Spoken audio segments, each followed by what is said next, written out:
Hello everyone. आज हम लोग देखेंगे क्लास नाइन्थ का ज्योग्राफी का जो चैप्टर नंबर सेकेंड है, भौतिक भारत का जो भौतिक स्वरूप है उसके बारे में देखेंगे। इससे पहले हम लोगों ने चैप्टर वन डिस्कस कर लिए थे और आज हम लोग स्टार्ट करेंगे भारत का भौतिक स्वरूप यानी कि फिजिकल स्ट्रक्चर्स ऑफ इंडिया, है ना। तो देखिए कहता है कि जैसे कि आप जानते हैं कि जो भारत है, भारत की जो स्थलाकृतियां हैं यानी कि जो लैंड है वो बहुत ही बड़ा है, ठीक है। और भारत जैसे कि जानते हैं कि भारत जो है सातवां पोजीशन रखता है अकॉर्डिंग टू एरिया, ठीक है। एरिया के अकॉर्डिंग पूरे विश्व में सातवां सबसे बड़ा देश है, जबकि वही सबसे बड़ा देश का पूरे विश्व में बात करते हैं एरिया के अकॉर्डिंग तो वो आपका आ जाता है रसिया, है ना। उसके बाद रसिया के बाद आपका आ गया कनाडा एंड यूएसए, फिर जाकर के आपका ब्राजील, फिर चाइना, है ना। तो इस तरह से भारत का जो स्थान है वो सेवंथ पोजीशन से है और छठा पोजीशन पे क्या है, ऑस्ट्रेलिया है ना। तो चलिए वही कहता है यहाँ पे कि देखिए जब आप बात करेंगे और भारत का जो मैक्सिमम, ठीक है, जो स्ट्रक्चर्स है, जो भौतिक स्वरूप है, जो चाहे वो यहाँ पे आपको सारी चीज देखने को मिल जाएगा। जैसे कि आपको यहाँ पे पर्वत भी देखने को मिल जाएगा, मैदान भी देखने को मिल जाएगा, मरुस्थल, पठार और द्वीप समूह, ठीक है, एक ग्रुप ऑफ लैंड आइलैंड, ये भी देखने को मिल जाएगा, है ना। तो कहता है कि वही डिफरेंट डिफरेंट चीज जैसे कि भारत की भूमि बहुत ही भौतिक विभिन्नताओं को दर्शाती है। देखिए यहाँ पे डिफरेंट डिफरेंट मतलब यहाँ की फिजिकल जो स्ट्रक्चर्स है वो डिफरेंट डिफरेंट है ना। तो कहता है कि उसके बाद जाकर के कहता है प्रायद्वीपीय पठार पृथ्वी की सतह से प्राचीनतम भाग है, ठीक है। कहता है कि ये एंशियंट टाइम से ही, प्राचीन समय से ही आपको ऐसा देखने को मिलता है और इसकी इसमें इसे भूमि का एक बहुत ही स्थिर भाग माना जाता था, परंतु अभी रिसेंटली क्या हुआ, मतलब कुछ वर्षों पहले, ठीक है, क्या हुआ था, भूकंप ने इसे गलत साबित कर दिया और हिमालय एवं उत्तर मैदान में स्थलाकृति है और भूगर्भ वैज्ञानिकों के अनुसार हिमालय पर्वत एक अस्थिर भाग है, इस तरह से आप कह सकते हैं। और उसके बाद जाकर के हिमालय की पूरी पर्वत श्रृंखला एक युवा, ठीक है, स्थलाकृति की दर्शाती है जिसमें कि ऊंचे शिखर, गहरे घाटियां और तेज बहने वाली आपको नदी भी देखने को मिलेगा, ठीक है। अब देखिए आगे जब बात करते हैं तो इस क्रम में और यहाँ पे ये बताया गया है कि पर्टिकुलरली देखिए यहाँ पे जो इंडिया है, इंडिया के किस साइड में क्या है, यहाँ पे देखिए, यहाँ ये जो है आपको ये रेंज है, ठीक है, काराकोरम रेंज। खैर कोई नहीं, चलिए आगे हम लोग इसके बारे में देखेंगे। अब देखिए यहाँ पे कहता है कि उत्तरी मैदान में मैदान जलोढ़ निक्षेप से बने हैं और प्रायद्वीप पठार अग्नि एवं रूपांतरित शैली वाली कम ऊंची पहाड़ियां और चौड़ी घाटियां से बनी हैं। तो ये चीज आपको यहाँ पे देखने को मिलेंगे, है ना। अब देखिए यहाँ पे क्या है कि और भी यहाँ पे बात की गई है कि जो मुख्य भौगोलिक वितरण है, ठीक है, मुख्य जो फिजिकल वितरण है, इसमें क्या है कि भारत की जो भौगोलिक आकृति को निम्नलिखित वर्गों में विभाजित करती है, ठीक है। अब देखिए यहाँ पे क्या क्या चीज है, तो यहाँ पे आपको हिमालय पर्वत देखने को मिलेगा, पर्वत श्रृंखला देखने को मिलेगा, उत्तरी मैदान, प्रायद्वीपीय पठार, भारतीय मरुस्थल, तटीय मैदान और द्वीप समूह, ये छह, ठीक है, छह वर्गों में बांटा गया है इंडिया की भौगोलिक आकृति को, है ना। तो उसके बाद देखिए यहाँ पे क्या है कि और भी चीज यहाँ पे देखने को मिलेगा कि भारत का जो हिमालय पर्वत है, ठीक है, भारत के जो मतलब उत्तर दिशा में हिमालय पर्वत है उसके बारे में यहाँ पे बताया गया है कि पर्टिकुलरली जब हम बात करते हैं कि ये जो है खास करके ये एक अभी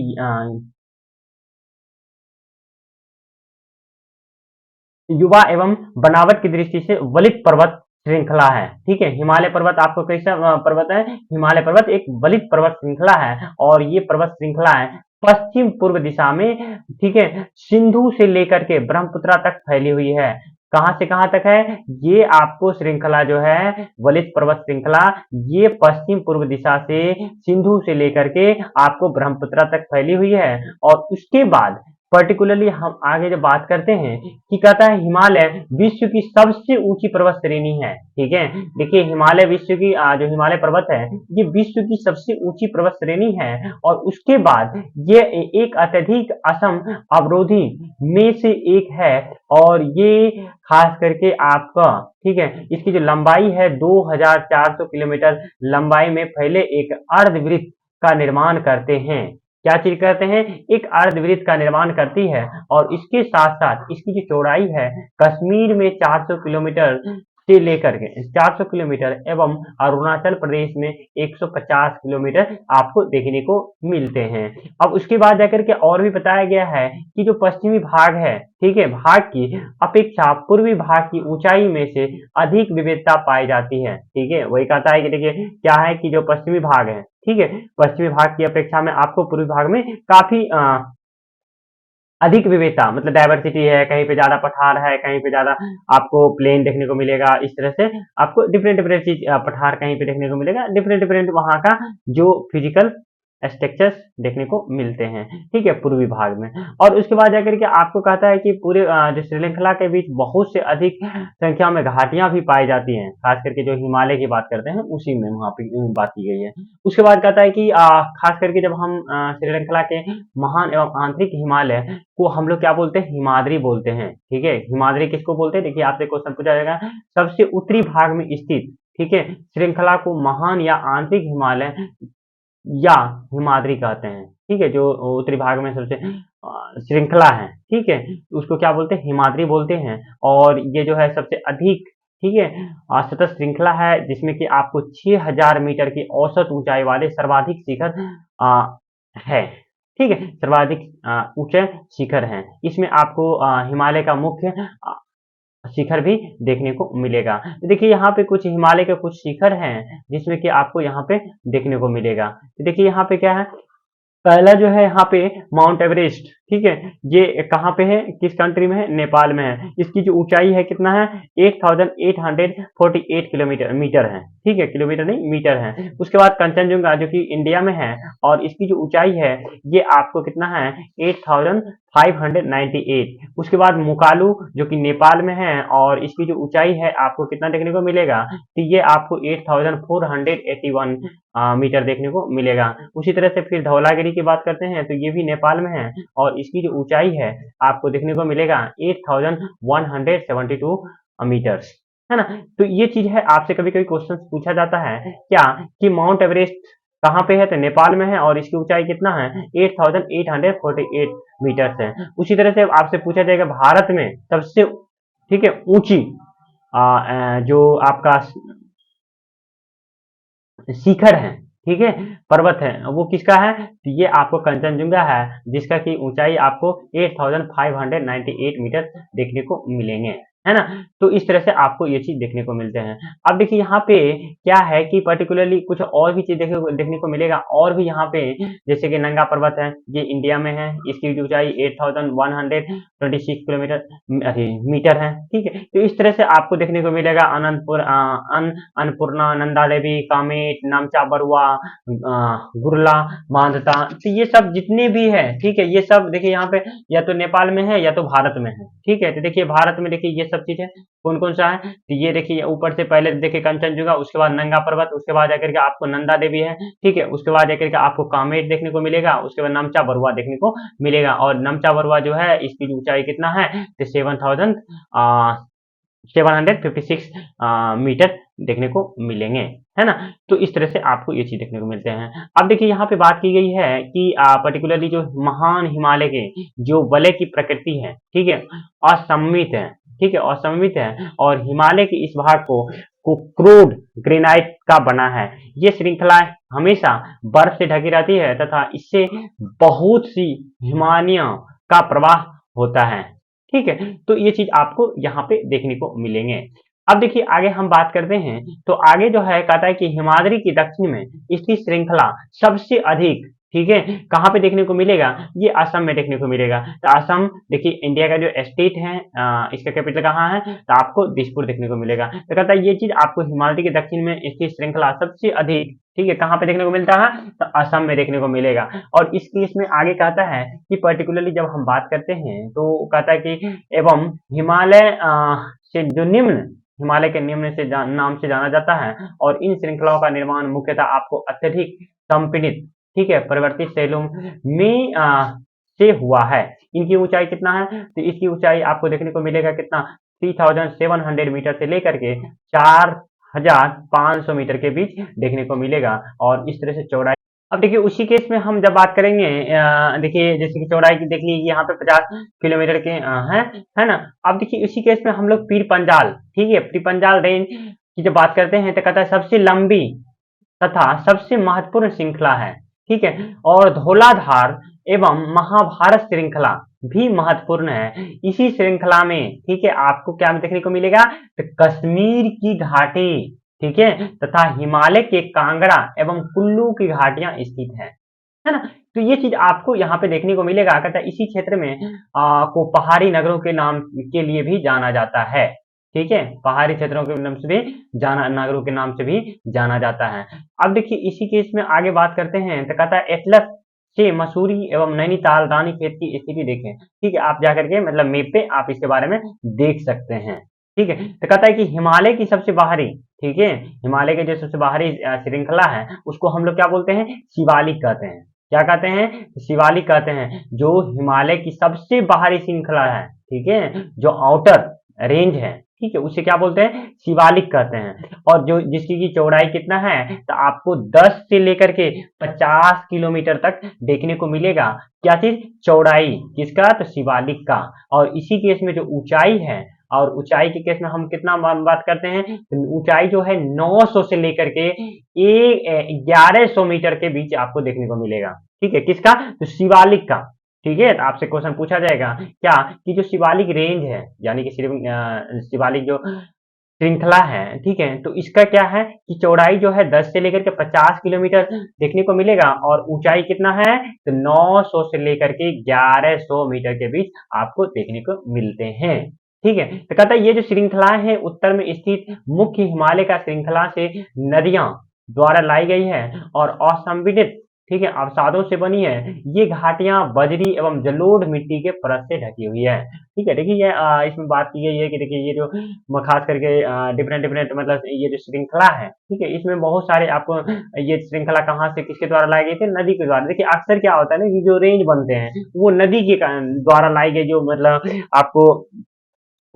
अवसाद होते हैं, ठीक है, उसके द्वारा ही बनती हैं। और इस तरह से आपको देखने को मिलेगा निम्न हिमालय, ठीक है, जो खास करके हम लोग बात करते हैं, कहता है कि निम्न हिमालय था शिवालिक के बीच में स्थित लंबवत घाटी को दून के नाम से जानते हैं, जाना जाता है। और कुछ प्रसिद्ध दून, ठीक है, आपको कहाँ कहाँ देखने को मिलेगा, देहरादून, कोटली दून, पटली दून, है ना।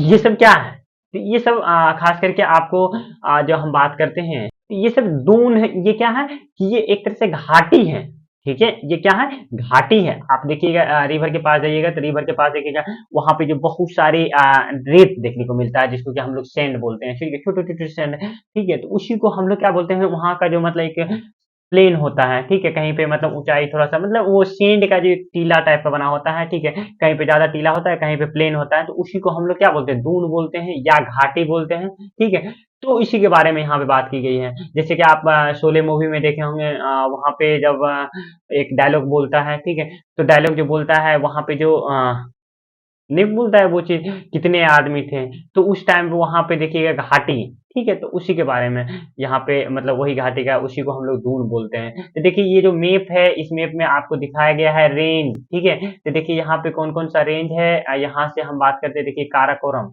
ठीक है, उसके बाद देखिए यहाँ पे काराकोरम लद्दाख की श्रेणी, ठीक है, उसके बाद देखिए यहाँ पे श्रेणी ये जादवादर, ठीक है, ये देखिए कैलाश श्रेणी, ठीक है, और ये देखिए शिवालिक श्रेणी, ठीक है। अभी शिवालिक की ही बात कर रहे थे, शिवालिक रेंज की बात कर रहे थे, है ना। अब देखिए इसके में आगे और भी चीज देखिए इस मैप में दिखाया गया है, जो कि हम लोग आगे देखेंगे। तो देखिए आगे क्या बताया गया है, कहता है कि देखिए हम जब आगे बात करते हैं तो इस क्रम में और भी बताया गया है कि जो इनके पूर्वांचल एवं पूर्वी पहाड़ियां तथा पर्वत श्रृंखलाओं के नाम से जानते हैं, ठीक है। तो देखिए यहाँ पे पूर्व में स्थित है और इसीलिए हम लोग क्या बोलते हैं, इसको पूर्वांचल बोलते हैं। और ये पहाड़ियां आपको खास करके उत्तर पूर्वी राज्यों से होकर गुजरती है, जिसमें कि आप लोगों को क्या है, बलुआ पत्थर, है ना, आपको सैंडी, ठीक है, स्टोन्स देखने को मिलेगा। और जो क्या बनते हैं, ये अवसादी सेल हैं। ये कैसी सेल है, अवसादी सेल है, और ये बनी है ये घने जंगलों से ढकी है तथा अधिकतर समांतर से हैं। समांतर श्रृंखलाएं एवं घाटियों के रूप में फैली है और पूर्वांचल में पटकाई, नागा, मिजो तथा मणिपुरी पहाड़ी शामिल हैं। ठीक है, तो ये सब चीज आपको देखने को मिलेगा। अब चलिए हम बात करते हैं आगे क्या चीज है कि खास करके जब हम आगे बात करते हैं, अब देखिए उसी केस में हम लोग देखते हैं कहता उत्तर दक्षिण के अतिरिक्त हिमालय को पश्चिम से पूर्व तक स्थित क्षेत्र में आधार पर भी विभाजित किया जाता है। देखिए क्या होता है ना कि जो स्थिति है, जो क्षेत्र का नियरेस्ट क्या कहाँ पे सिचुएटेड है, उसके अकॉर्डिंग भी विभाजित करते हैं। ठीक है, कहता है इन वर्गीकरणों को नदी घाटियां की सीमाओं के आधार पर ठीक है किया गया है। उदाहरण के लिए जैसे सतलज हो गया, सिंधु हो गया, ठीक है, के बीच स्थित हिमालय के भाग को पंजाब, ठीक है, हिमालय के नाम से जानते हैं। देखिए क्या है ना कि कहाँ पे मतलब वर्गीकरण कैसा है, ठीक है, रिवर और घाटी की सीमा का आधार क्या है, ठीक है, उसी के अनुसार हम लोग क्या करते हैं, डिवाइड करते हैं और उसका नामकरण भी करते हैं। जैसे कि यहाँ पे बताया गया कि जैसे सतलज एवं सिंधु के बीच क्या स्थित है, तो हिमालय के भाग को हम लोग क्या बोलते हैं, पंजाब हिमालय बोलते हैं, है ना। तो इसी तरह से कहता है कि लेकिन जब वही पश्चिम से पूर्वी भाग तक पूर्व तक क्रमशः इसे कश्मीर और हिमालय हिमाचल के हिमालय के नाम से जाना जाता है। कहता है सतलज तथा काली नदियों के बीच स्थित हिमालय के भाग को कमाऊ हिमालय के नाम से जानते हैं। कौन सा हिमालय नाम से जानते हैं, तो कमाऊ हिमालय। तो आपसे क्वेश्चन पूछेगा क्या कि कमाऊ हिमालय किसे बोलते हैं, तो देखिए कमाऊ हिमालय किसे कहते हैं, कहता है सतलज तथा काली नदियों के बीच स्थित हिमालय के भाग को हम लोग क्या बोलते हैं, कमाऊ हिमालय बोलते हैं। ठीक है, सतलज तथा काली नदी के बीच, ठीक है, स्थित हिमालय के भाग को क्या बोलते हैं, तो कमाऊ हिमालय बोलते हैं। तो उसी केस में तो कहता है काली तथा तीस्ता नदियों के नेपाल, ठीक है, नदियां नेपाल हिमालय का एवं तीस्ता दिहांग नदियों के असम के हिमालय के सीमांकन करती है। ठीक है, तो इस तरह से हम लोग जानते हैं। तो कहता है कि इस तरह से आप लोग हिमालय के कुछ जो क्षेत्रीय नाम है उसका पता कीजिए। ठीक है, तो इसके बारे में यहाँ पे बताया गया है। अब देखिए आगे जो बात करते हैं तो कहता है कि ब्रह्मपुत्र हिमालय के सबसे पूर्वी सीमा से बनती है। ठीक है, ब्रह्मपुत्र हिमालय कैसे बनती है, जो पूर्वी सीमा है हिमालय के उससे बनती है। ठीक है, और दिहांग, ठीक है, महाखंड गार्ड के बाद हिमालय दक्षिण की ओर एक तीखा मोड़ बनाते हैं और भारत की पूर्वी सीमा को टच करते हैं। ठीक है, अब देखिए अब हम आगे बात करते हैं तो जो खास करके हम लोग उत्तरी मैदान के बारे में बात करेंगे। तो देखिए उत्तरी मैदान के बारे में बात करते हैं यहाँ पे, तो कहता है कि उत्तरी मैदान तीन प्रमुख नदियां, ठीक है, प्रणाली जैसे कि आपको सिंधु हो गया, गंगा हो गया, ब्रह्मपुत्रा हो गया तथा इनकी जो भी सहायक रिवर है, ठीक है, इनके जो भी सहायक रिवर है उनसे आपको देखने को मिलेगा। ठीक है, उनसे कनेक्टेड आपको देखने को मिलेगा। और इस तरह से जो भी है, ठीक है, ये मैदान खास करके जलोढ़ मृदा से बना है और लाखों वर्षों से, ठीक है, हिमालय के गिरपाद में स्थित बहुत बड़े बेसिन, ठीक है, जिसको कि हम लोग द्रोणी में जलोढ़ का निक्षेप हुआ है, जिससे इस उपजाऊ मैदान का निर्माण हुआ है। इसका विस्तार 7 लाख वर्ग किलोमीटर के क्षेत्र में आपको देखने को मिलेंगे, है ना।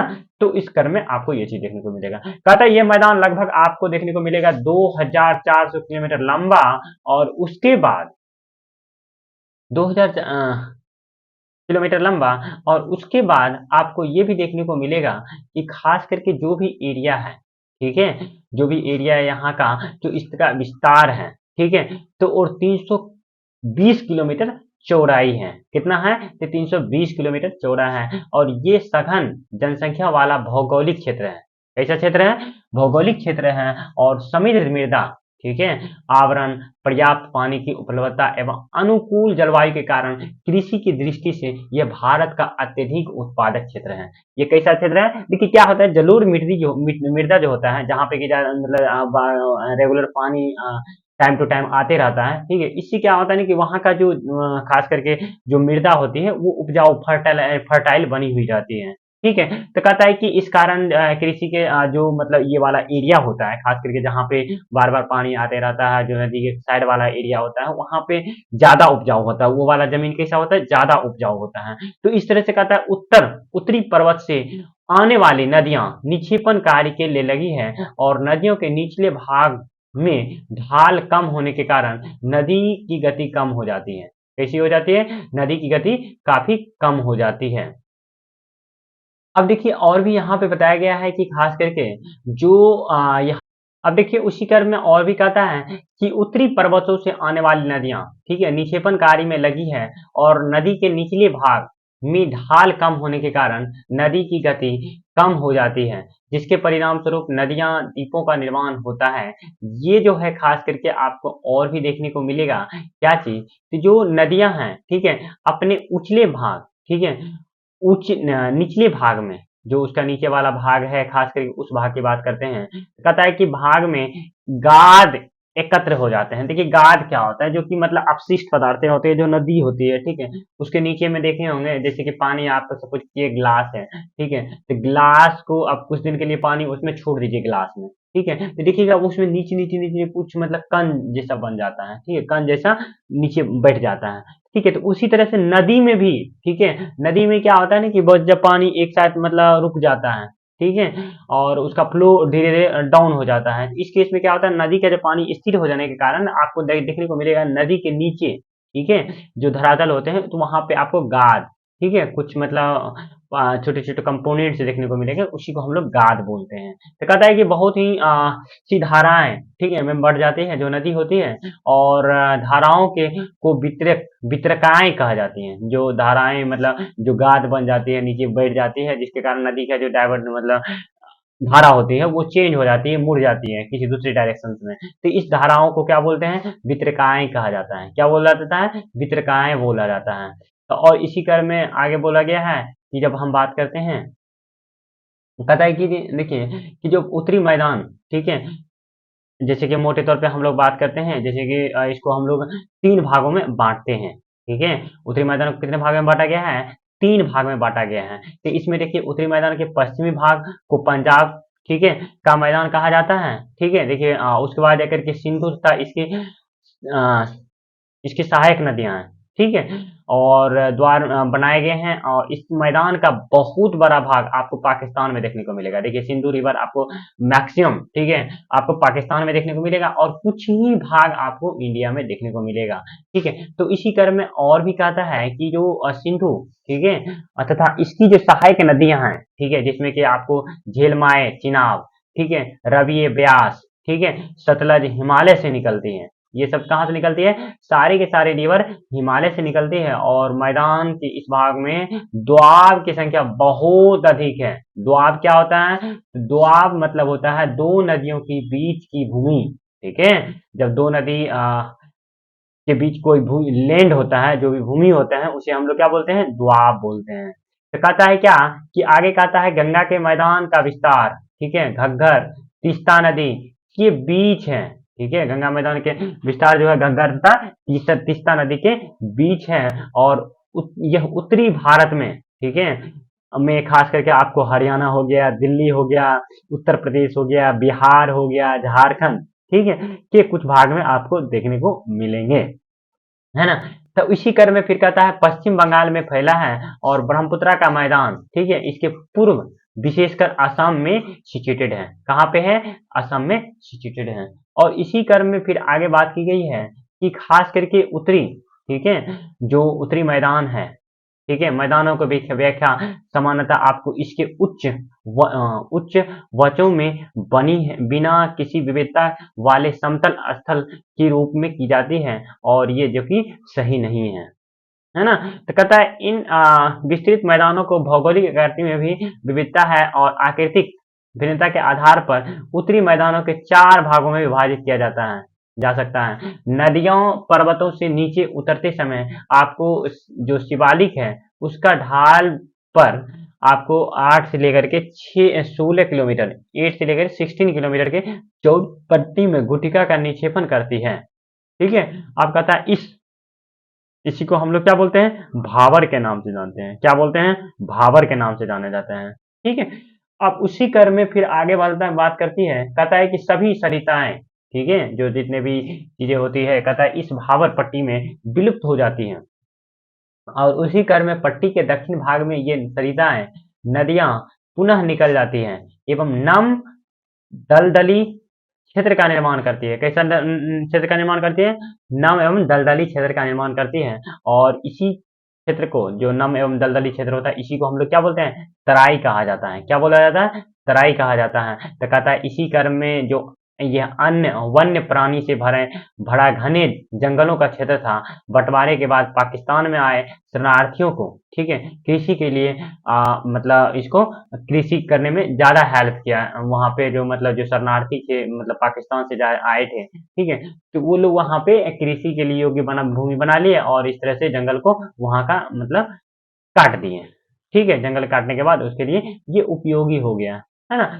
अब देखिए आगे कहता है कि देखिए खास करके, और यहाँ पे आपको देखने को मिलेगा इस क्षेत्र में कौन सा जो दुधवा नेशनल पार्क है, ठीक है, तो वही कहता है आप दुधवा नेशनल पार्क के बारे में आप पता कर सकते हैं, जो कि इस एरिया में आपको सिचुएटेड है ना।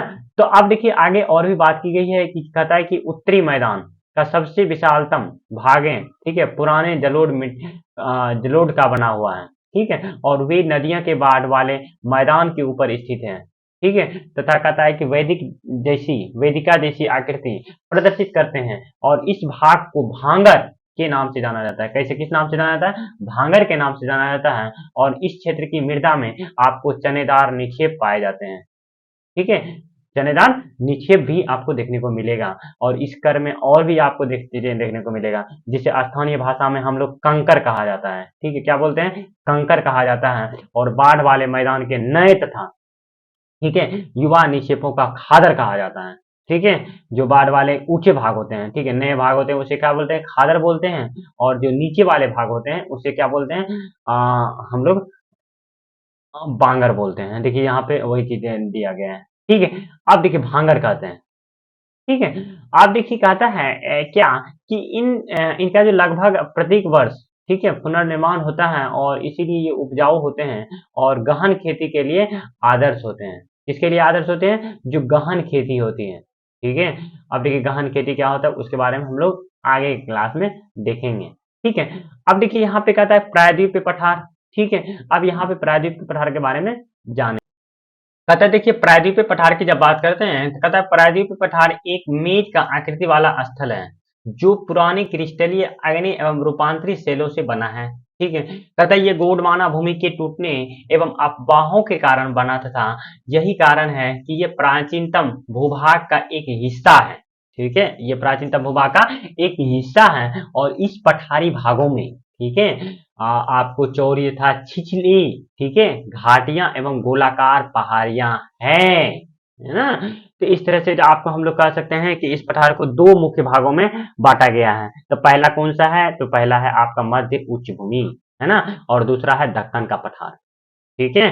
कौन कौन सा है, तो ये जो मुख्य, इसके दो मुख्य भाग हैं, इसमें पहला जो है आपका मध्य उच्च भूमि तथा दक्कन का पठार दूसरा देखने को मिलेगा। तो कहता है इसी घेर में आपको नर्मदा नदी के उत्तर में, ठीक है, आपको प्रायद्वीपीय पठार का वह भाग, ठीक है, जो मालवा के पठार के अधिकतर भागों में फैला है, मध्य उच्च भूमि के नाम से जाना जाता है, ठीक है। इसको किस नाम से जाना जाता है, तो इसे किस नाम से जाना जाता है, तो इसको जाना जाता है मध्य उच्च भूमि के नाम से जाना जाता है। तो किसे जाना जाता है मध्य उच्च भूमि के नाम से, तो मध्य उच्च भूमि के नाम से जाना जाता है। तो कहता है कि जो, ठीक है, वह प्रायद्वीपीय पठार का वह भाग जो कि मालवा के पठार के अधिकतर भागों पर फैला है, ठीक है, उसे मध्य उच्च भूमि के नाम से जाना जाता है, ठीक है।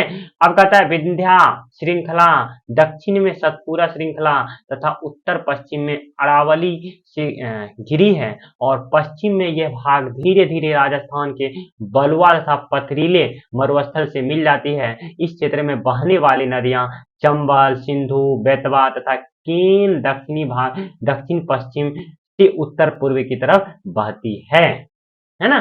तो ये चीज सारी चीज आपको देखने को मिलेंगे।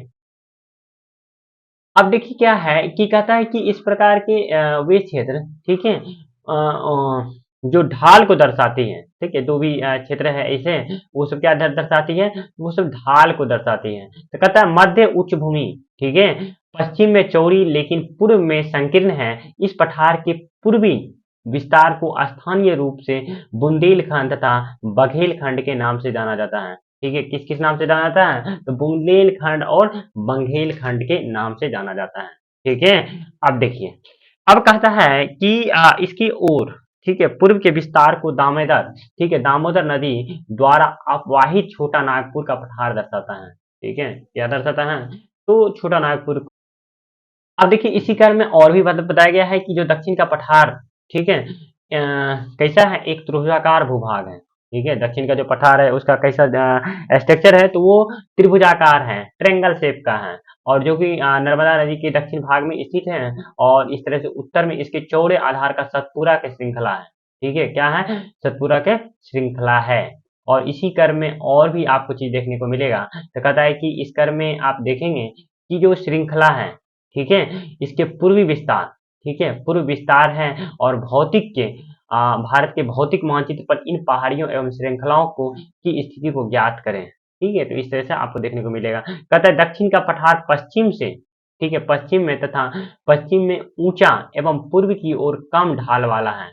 तो इस पठार का एक भूभाग उत्तर पूर्व में भी देखा जाता है। आपको ये चीज देखने को मिलेगा, जिसे कि स्थानीय रूप से मेघालय, कार्बी, ठीक है, एंगलोंग पठार तथा उत्तर कचार पहाड़ के नाम से जानते हैं।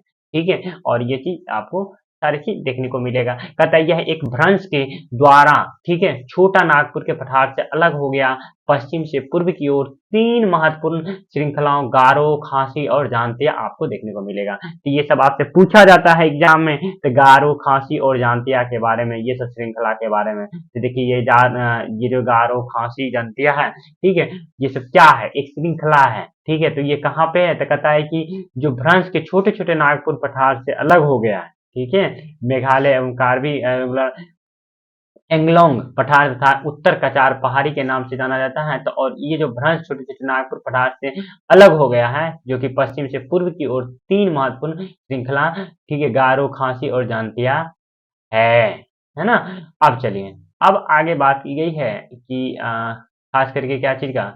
तो कहता है क्या कि जो दक्षिण पठार के, ठीक है, पूर्वी एवं पश्चिमी सिरे पर, ठीक है, क्रमशः आपको पूर्वी तथा पश्चिमी घाट, ठीक है, क्या क्या चीज देखने को मिलेगा? पूर्वी तथा पश्चिमी घाट स्थित है, और पश्चिमी घाट, ठीक है, पश्चिमी तट के समानांतर स्थित है।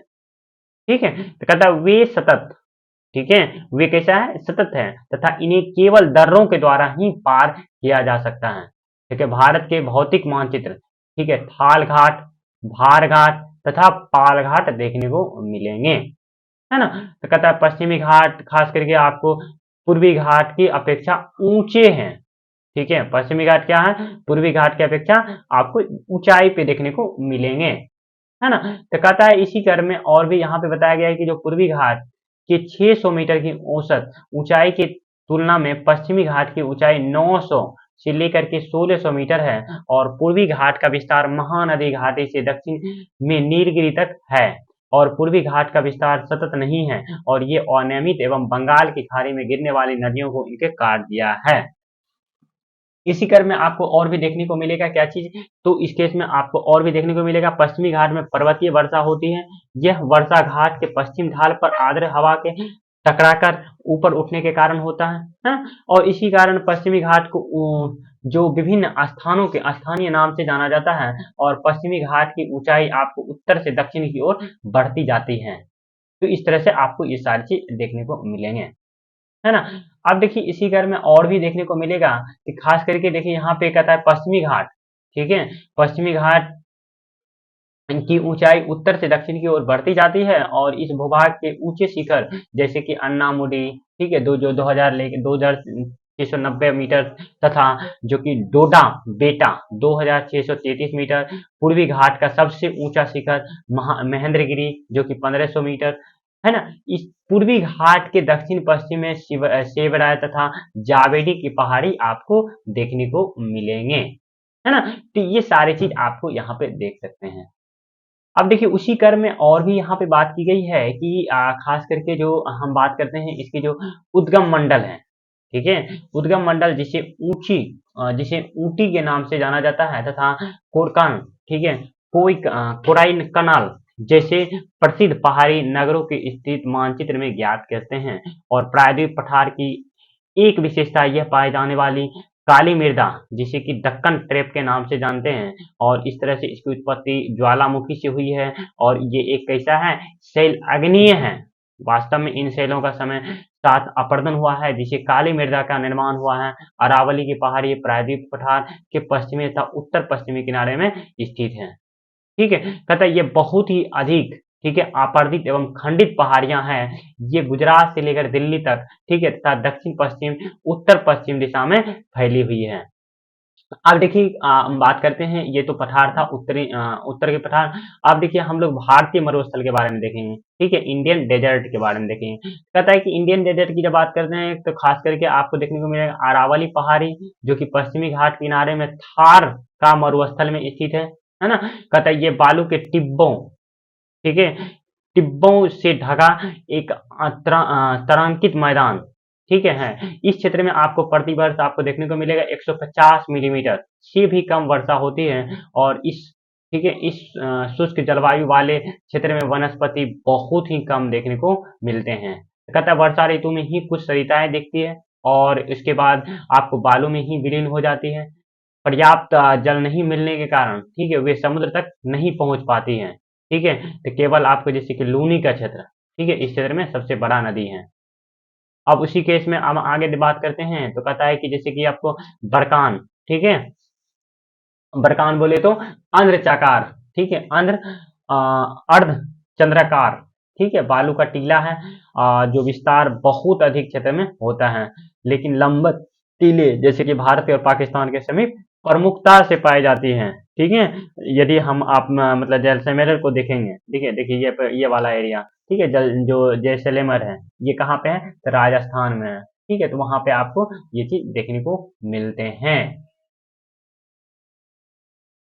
अब देखिए इसी केस में हम आगे बात करते हैं तटीय मैदान की। ठीक है, अभी इंडियन डेजर्ट के बारे में बात की, अब देखते हैं तटीय मैदान, ठीक है, जो कोस्टल प्लेन है उसके बारे में। तो जो इंडिया के कोस्टल प्लेन है, कहता है कि जैसे कि इंडिया जो है प्रायद्वीपीय पठार है, ठीक है, प्रायद्वीपीय मतलब 3 ओर से पानी से घिरा है और 1 ओर से लैंड है ना। तो कहता है कि प्रायद्वीपीय पठार के किनारे संकीर्ण तटीय पट्टियों का विस्तार है। ठीक है, संकीर्ण तटीय पट्टियों का विस्तार है और ये पश्चिम में अरब सागर से लेकर के पूर्व में बंगाल की खाड़ी तक विस्तृत है। ठीक है, किधर से, पश्चिम में अरब सागर से लेकर के पूर्व में बंगाल की खाड़ी तक विस्तृत है। और पश्चिमी घाट, ठीक है, और पश्चिमी तट, पश्चिमी घाट और अरब सागर के बीच स्थित एक संकीर्ण मैदान है। इस मैदान को 3 भाग हैं। ठीक है, तट के उत्तरी भाग को कोकण, मुंबई, गोवा, है ना, मध्य भाग को हम लोग कन्नड़ मैदान एवं दक्षिणी भाग को मालाबार तट कहा जाता है। क्या कहा जाता है, दक्षिणी भाग को मालाबार तट कहा जाता है।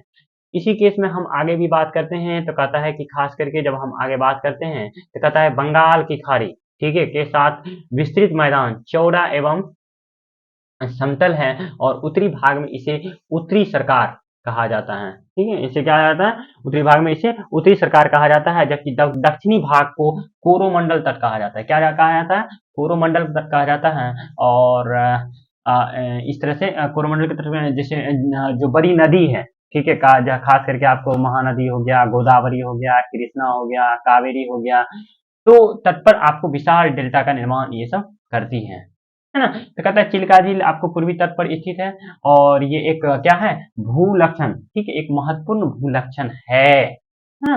तो ये सारे चीज यहाँ पे मेंशंस हैं।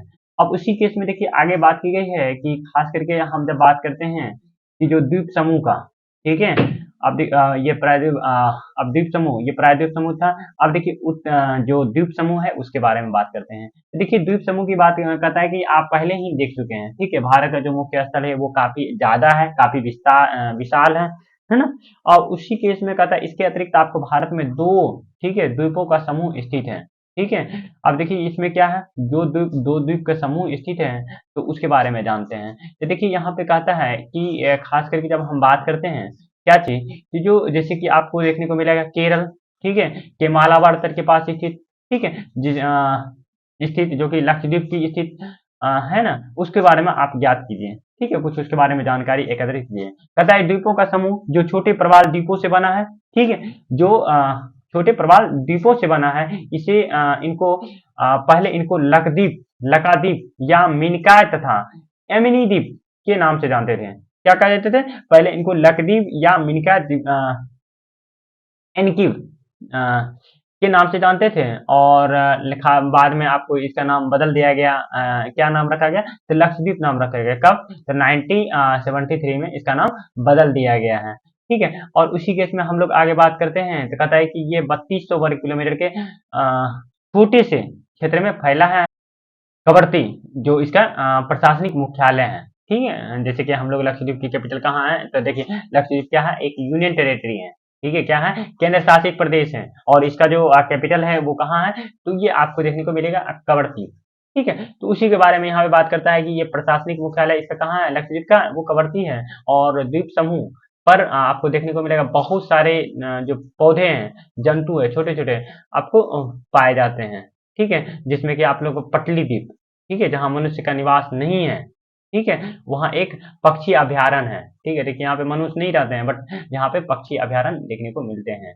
अब उसी तरह से कहता है, अब बंगाल की खाड़ी की बात करते हैं। कहता है कि बंगाल की खाड़ी में आपको उत्तरी में जो उत्तर से दक्षिण की तरफ जब फैले द्वीप श्रृंखला की ओर ध्यान देते हैं तो ये अंडमान एवं निकोबार द्वीप समूह है। और ये द्वीप समूह आपको आकार में बड़े संख्या में, ठीक है, आकार में आपको बड़े संख्या में क्या देखने को मिलता है? हमें बहुत, ठीक है, बिखरे हुए हैं। और ये द्वीप समूह आपको मुख्यतः दो भागों में बांटा गया है। इसको दो भाग में बांटा गया है इस द्वीप समूह को। तो कहता है उत्तर में अंडमान तथा दक्षिण में आपको निकोबार देखने को मिलता है। तो इस क्रम में कहता है ये द्वीप समूह निम्नत, ठीक है, निम्नजित पर्वत श्रेणियों के शिखर हैं और ये द्वीप समूह देश की सुरक्षा के लिए बहुत ही महत्वपूर्ण है। क्या है? हमारे कंट्री के जो सिक्योरिटी है, सुरक्षा की दृष्टि से काफी महत्वपूर्ण है। उसी क्रम में फिर आगे बात की गई है कि खास करके हम लोग बात करते हैं तो कहता है कि जो यहाँ पे आपको पादप एवं जंतु यहाँ पे भी डिफरेंट डिफरेंट पाए जाते हैं और विषुवत विविध के समीप स्थित है। ठीक है, और यहाँ का जो जलवायु है विषुवत विविध घने जंगल एवं आच्छादित है।